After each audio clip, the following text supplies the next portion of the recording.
ধীরা, যে ছবি আমরা দেখিয়েছি, এই যে 2 নম্বর এবং 4 নম্বর ওয়ার্ডের যে ছবি আমরা দেখিয়েছি, নালা নর্দমার জল ঢুকে পড়ছে এবং দীর্ঘদিনের তাদের অভাব অভিযোগ, এবং তারা যখনই যাচ্ছেন বিধায়কের বাড়িতে তিনি চা সিঙ্গারা খাইয়ে মুখ বন্ধ করার চেষ্টা করছেন। কি বলছেন তারা আজকের দিনে দাঁড়িয়ে? রূপা, তোমাকে নিশ্চয়ই আমি প্রথমে জানাবো, এবং এই লামডিং এর যে পৌরসভার অন্তর্গত যে 2 নম্বর এবং 4 নম্বর, 2 নম্বর এবং 4 নম্বর দুটি ওয়ার্ডের মাঝখানের যে পথ রয়েছে, সেই পথের বেহাল অবস্থা আমরা সকাল থেকে নিউজ লাইভ বাংলা দর্শকদের দেখাচ্ছি। এই মুহূর্তে আমি তোমাকে দেখাবো, আমার সহযোগী রাহুলকে অনুরোধ করবো এই স্ট্রিট লাইট দেখানোর জন্য। এই রয়েছে একটি স্ট্রিট লাইট, এবং এই স্ট্রিট লাইটের হলো গিয়ে একমাত্র স্ট্রিট লাইট, এই স্ট্রিট লাইট একমাত্র স্ট্রিট লাইট এই এলাকার। এবং এই বিষয়ে আমি প্রথমে আপনার কাছে আসছি, এই এলাকাতে স্ট্রিট লাইট রয়েছে একটা, এবং এই বিষয়ে আপনারা কি বলবেন? আপনাদের আর কি স্ট্রিট লাইট নেই? না, একটাই স্ট্রিট লাইট আছে, আর পুরো রাস্তাটা অন্ধকার, একবারে গুড়গুড়ি অন্ধকার থাকে। আর এবং আমাদের রাস্তা আর নালা, কোনটা রাস্তা কোনটা নালা আমরা বুঝতে পারি না। একটু সামান্য বৃষ্টি হলে পুরো ওভারফ্লো হয়ে যায়, নালা রাস্তা মানে এইভাবে কালো জল যেতে থাকে না, বাচ্চা কাচ্চা এই এলাকার যাদের ঘরের মানুষ সব গৃহবন্দী। আমরা কিভাবে? আপনারা এই যে অন্যান্য যে লাইটগুলো দেখছি, এই লাইটগুলো কারা দিয়েছে? পৌরসভা থেকে দিয়েছে কি? না, এরা সব যার যার পার্সোনাল বাড়ি, আপনারা নিজেরা লাগিয়েছেন? হ্যাঁ, যার যার নিজের বাড়ির লাইট। শুধু একটা পৌরসভাকে আপনারা এই লাইটের বাবদ কত টাকা দেন? আমরা 100 টাকা করে দিই। মানে আপনারা প্রতিটা ঘর থেকে দেয়? আমরা তো দিই, সব হোল্ডিং চার্জ দিয়ে দিই। হোল্ডিং এর সাথে 100 টাকা করে দেওয়া। হ্যাঁ, নিশ্চয়ই রূপাকে তুমি শুনলে ইতিমধ্যে যে ওরা অভিযোগ করেছে পৌরসভাকে 100 টাকা করে, বছরে 100 টাকা করে এরা লাইটের দিচ্ছে, কিন্তু এর বিনিময়ে ওরা পেয়েছে এই এলাকাতে শুধু একটা মাত্র সোলার লাইট। সৌর আলোতে জ্বলা লাইটের বিনিময়ে ওরা কিন্তু নিচ্ছে পৌরসভা 100 টাকা করে। আরো আছে স্থানীয় বাসিন্দারা, ওনার কাছে আসবো। আপনারা অভিযোগ করতে গেছিলেন বিধায়কের কাছে, কি বলেছে বিধায়ক? কি বলে আপনি যখনই যান? বিধায়ক বলে, আমি রাস্তার জন্য কয়েকবার ওনাকে কাগজপত্র দিয়েছি, বলেছি যে দেখো আমার সাথে ভাইবি সম্পর্ক বিধায়কের সাথে, আমাকে দাদা বলে ডাকে। আমি কয়েকবার বলেছি আমার মাথায় আছে, আমি করব, কবে কি করব সেটা আমি তো জানি না। রাস্তার বেহাল অবস্থা খুব খারাপ, আমি কয়েকবার করেছি ওনাকে, আর কি করব। আপনি বলেছেন আপনাকে চা সিঙ্গারা খাইয়ে পাঠানো। এটা তো একদিন খাওয়াইছে আমাকে, সবার ভাই হিসেবে তো খাওয়াইতে পারে, কোনো ব্যাপার না। ঠিক আছে, যাই হোক, আমি আরো আছে এখানে এই অঞ্চলের বাসিন্দা, একজন পুরোহিত রয়েছে। আপনাকে দেখা গেছে যে আজকে সকালে আপনি নালা পরিষ্কার করছেন নিজের হাতে, আপনি যজমানে যান বা বিভিন্ন ধরনের পূজা পার্বণে যান, কি ধরনের অসুবিধা হয়? অসুবিধাটা হচ্ছে মানে আমি যখন ওই মানে দেখি রাস্তাটায় বৃষ্টি আসে, তখন মানে এটার নাম পরিবর্তন করতে থাকে, নদী কখনো সমুদ্র হয়ে যায়। রাস্তাঘাটে মানুষ চলাচল করতে পারে না, বুড়া মানুষও যাইতেছে। একদিন সেদিন বুড়া মানুষ একজন পয়রা গেছে গিয়া। তারপরে আমার বাড়ির সঙ্গে একজনে লোক মানে নালা পরিষ্কার করতে গিয়া ও মানে প্রাণ হারায়।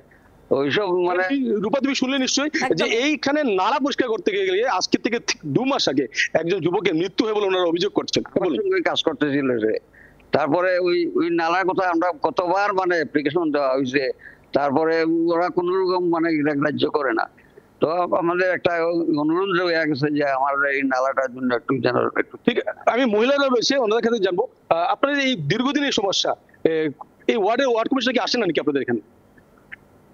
আমাদের ওয়ার্ড কমিশনারকে তো আমি আসতে দেখিনি কোনো সময়, কারণ কি আর এখানকার যেটা রাস্তা যেটা পরিবেশ আর কি রয়েছে, তো এই পরিবেশটার মধ্যে মানে এতটা প্রচন্ড মানে ভয়ঙ্কর হয় যখন বৃষ্টি আসে আমাদের এখানে।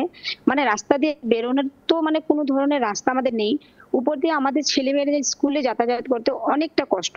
তারপরে আরেকটা প্রবলেম রয়েছে আমাদের, যেটা একটু আগে যে ফার্স্ট টাইম আপনি লাইটটা দেখালেন, এই লাইটটা কিন্তু আমাদের একটাই, আমাদের পুরো রাস্তাটা কিন্তু অন্ধকার। কোনো অনেক কিছু আপদ বিপদ হতে পারে, টিউশন যায় বাচ্চারা, তো আমরা চলাচল করতে প্রচন্ড অসুবিধা। তো একটাই অনুরোধ, যাতে আমাদের রাস্তাটা যাতে সবাই যাতে ঠিক করে দেবে। আরো মহিলা রয়েছে, আপনার কাছে আসছি। ওয়ার্ড কমিশনার নাম কি? 2 নম্বর ওয়ার্ড কমিশনার নাম কি? 2 নম্বর বনশ্রী। উনি আসেন কি আপনাদের এখানে? ও আসে, মধ্যে একটু আসে। আর 4 নম্বর ওয়ার্ড কমিশনার? ওরা দেখিই না আমরা কোনোদিন। হ্যাঁ, বিবেক দে ও কোনোদিনই আসেনি আমাদের এখানে, আসেনি না।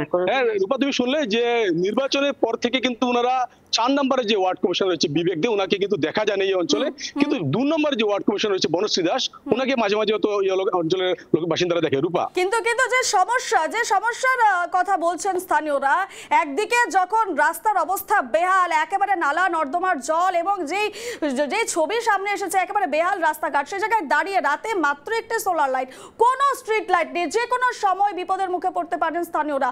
সেই জায়গায় দাঁড়িয়ে আমি জানতে চাইবো স্থানীয়রা পরবর্তী পদক্ষেপ কি নিতে চলেছে, তাদের পরবর্তী পদক্ষেপ কি হতে চলেছে, তারা কি আদৌ প্রশাসনের দ্বারস্থ হয়েছে, তারা কি আদৌ বিধায়কের দ্বারস্থ আগামী সময়ে আরো একবার হবেন, এবং তাদের কি মনে হচ্ছে কেন বিধায়ক তাদের দিকে ফিরে তাকাচ্ছেন না? আপনার কাছে আরেকবার আসলাম, আপনারা যে এরপরে যদি আপনাদের সমস্যা, আপনারা তো দীর্ঘবার মেমোরেন্ডাম দিয়েছেন, পৌরসভাকে জানিয়েছেন, এরপরে যদি সমস্যার সমাধান না হয় আপনারা কি পদক্ষেপ নেবেন? কি করবো, আর ভোট বয়কট করতে হবে পাড়ার সবাই। আর আমাদের তো শুধু আমাদের পাড়ার লোকরা উপকৃত হবে না, এই লামডিংয়ের অনেকেই উপকৃত হবে। অনেক বাচ্চারা, স্কুলের বাচ্চারা, কলেজের বাচ্চারা, প্লাস বয়স্ক মানুষরা ওইদিকে গাড়ি ঘোড়ার ভয়ে ওনারা অ্যাভয়েড করার জন্য এই রাস্তাটাই ইউজ করে, অটো, মোটরসাইকেল সবসময় যাতায়াত করে। কিন্তু রাস্তাটা যখন বৃষ্টি হলে পরে রাস্তাটা ভয়ানক বাজে অবস্থা হয়ে যায়। আমরা পাড়ার লোকেরাই মানে অবাক হয়ে যায়, কি করব আমরা। ওনারা বলেছেন যে ওনারা অনেকবার কিন্তু মেমোরেন্ডাম দিয়েছেন, অনেকবার জানিয়েছেন। এক যুবক প্রাণ হারিয়েছে এই নালা নর্দমা পরিষ্কার করতে গিয়ে, সেই জায়গায় দাঁড়িয়ে স্থানীয় জনগণ আগামী ভোটে কি ভোট দেবেন? সেটাই ওনারা বললেন ইতিমধ্যে যে ওনারা প্রয়োজনে ভোট বয়কট করবেন। আপনারা কি ভোট বয়কট করবেন প্রয়োজনে? হ্যাঁ, সেটাই আমরা ভাবছি আর কি। আমাদের পাড়ার সবাই একটাই কথা, এত বাচ্চা কাচ্চা সমস্ত ঘরের মানুষের মানে চলাফেরাই বন্ধ হয়ে যায়। বৃষ্টি হলে আমরা সব ঘরের মধ্যে গৃহবন্দী, কিভাবে বেরোবো? রাস্তা পুরো নদী হয়ে যায়। বেশ, বৃষ্টি হলে রূপা বলে যে ওরা গৃহবন্দী হয়ে থাকে, এবং আগামী দিনে যদি এই এলাকার সমস্যা সমাধান না হয় তাহলে ওনারা কিন্তু আগন্তুক যে নির্বাচন রয়েছে সেই নির্বাচনে ওনারা ভোট বয়কট করার সিদ্ধান্ত নেবেন বলে করার একেবারে হুঁশিয়ারি দিয়ে দিয়েছেন এই 2 নম্বর 4 নম্বর ওয়ার্ডের বাসিন্দারা।